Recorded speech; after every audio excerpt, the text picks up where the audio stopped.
আসসালামু আলাইকুম। আজকে আমি চলে আসলাম ভরে থাকা চায়ের কাপে মেপে আমরা হলো কেকটা বানাবো।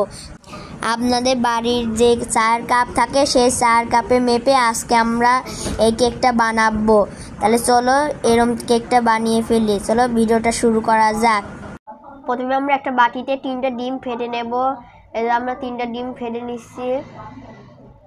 আমাদের 3টা ডিম ফেটে নিয়েছি। এবার আমরা 1 কাপ চিনি দিয়ে দেবো। এই কাপের সমানে আমরা 1 কাপ চিনি দিয়ে দেবো, কারণ যে আজকে আমি এই ভিডিওতে হলো 3 কাপে মেপে আজকে আমরা ভিডিওতে চলে আসলাম 3 কাপে মেপে কেক, সেই ভিডিওটাই দেখাচ্ছি। তাই আমরা 1 কাপে মেপে আমরা চিনি দিয়ে নিলাম, দিয়ে আমরা মিক্স করে নিচ্ছি। এভাবে মিক্স করে নেবো, মিক্স করে নিতে হবে। তাহলে আমরা মিক্স করে নেব। তাহলে আমরা এভাবে মিশিয়ে নেব। এবার আমরা এর মধ্যে 1/2 কাপ তেল দিয়ে দেবো, দিয়ে আবার আমরা মিশিয়ে নেব। এবার আমরা এর মধ্যে 1 চা চামচ সেলে নেওয়া বেকিং পাউডার দিয়ে দেব। এবার আমরা এর মধ্যে 1/2 চা চামচ এসেন্স দিয়ে নেব। আমরা এখানে ভ্যানিলা এসেন্স দিয়ে নিলাম। আপনার যদি এসেন্স না থাকে আপনারা এলাচগুলো দিয়ে নিতে পারেন। যদি আপনাদের এসেন্স না থাকে 1/2 চা চামচ এখানে দিয়ে নেবেন।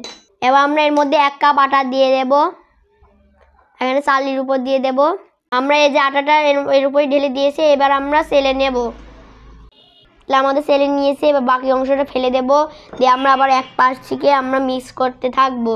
হ্যান্ড বিটার সাহায্যে মিক্স করে নেব সুন্দরভাবে। এক পাশ দিয়ে মিক্স করে নিতে হবে। আমরা কেকের একটা মোল্ড নিয়ে নেব।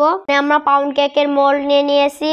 এবার আমরা এর সাথে তেল ব্রাশ করে দেবো। এই যে আমরা একটু তেল নিয়ে নিয়েছি, সয়াবিন তেল, দিয়ে আমরা ব্রাশ করে নেব সুন্দরভাবে। এর সাথে ব্রাশ করে নিতে হবে। আর এখানে আমরা কাগজ ব্যবহার করব না, তাই আমরা তেলটা ব্রাশ করে নিচ্ছি যেন সুন্দরভাবে উঠে আসে। আর এই নিচে ব্রাশ করতে হবে। আমরা উপর দিয়ে সুন্দরভাবে আটা ছিটিয়ে নেব। তেল ব্রাশ করার পর দিয়ে আমরা মাখিয়ে নেব। আপনার কাগজও দিতে পারেন, সুন্দরভাবে কাগজ কেটে আপনারাও উপর দিয়ে দেবেন। আর আপনার কাগজও কিন্তু তেল মাখিয়ে দেবেন। এবার আমরা মিশ্রণটা ঢেলে দেব এর উপর দিয়ে। এর উপরে আমরা ঢেলে দেব। মিক্স করার পর আমরা ঢেলে দিচ্ছি। এবার আমরা একটা কাঠির সাহায্যে সুন্দরভাবে এভাবে সরিয়ে নেব। সরিয়ে নিয়েছি। এবার আমরা চারপাশে লেগে আসে সেগুলো আমরা সুন্দরভাবে মুছে নেব। এবার আমরা সুন্দরভাবে ট্যাপ করে নেব। এই যে আমরা এভাবে ট্যাপ করে নিতে হবে। চুলায় বসাবো, তাই আমরা চুলাটা গরম করতে দেব। আমরা এখানে একটা হাঁড়ি নিয়ে নেব। হাঁড়িতে নিচে একটা স্ট্যান্ড দিয়ে নিয়েছি, স্ট্যান্ড দিয়ে নিতে হবে। দিয়ে আমরা এই হাঁড়িটা এবার আমরা 5 মিনিট গরম করে নেব চুলায় দিয়ে।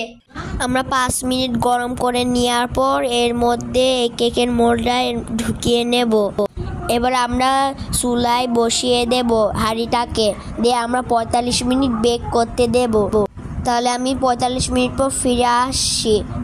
আমি আবার বেক করার পর ফিরে আসলাম। দেখতে পাচ্ছেন আমাদের কেকটা হয়ে গেছে। এবার আপনাদের কেটে দেখিয়ে দিই। আমরা চাকু নিয়ে নিয়েছি, এবার চাকু দিয়ে কেটে নেব। এবার আমরা এই যে উঠিয়ে দেব। দেখতে পাচ্ছেন আমাদের কেকটা হয়ে গেছে সুন্দরভাবে। এবার আপনাদের কাটিয়ে দেখিয়ে দিই। এই যে আমরা কেটে নিয়েছি। তাহলে আমরা চাকুর সাহায্যে কেটে নিয়েছি, সুন্দরভাবে কেটে নিতে হবে। এবার আপনাদের একটা ভাঙিয়ে দেখিয়ে দিই। দেখতে পাচ্ছেন কেকটা কি সুন্দর দেখতে হয়েছে। আমাদের 4 কাপে মেপে কেক হয়ে গেল আমাদের সুন্দরভাবে। এই যে আমরা 4 কাপে মেপে হলো আমরা কেকটা বানালাম। তাহলে খরিচোলাও হয়ে গেল সুন্দরভাবে। খরিচোলা করে নিতে পারবেন। তাহলে ভিডিওটা কেমন লাগলো কমেন্টে জানাবেন, সাবস্ক্রাইব করবেন, ভিডিওটা লাইক করবেন। আল্লাহ হাফেজ।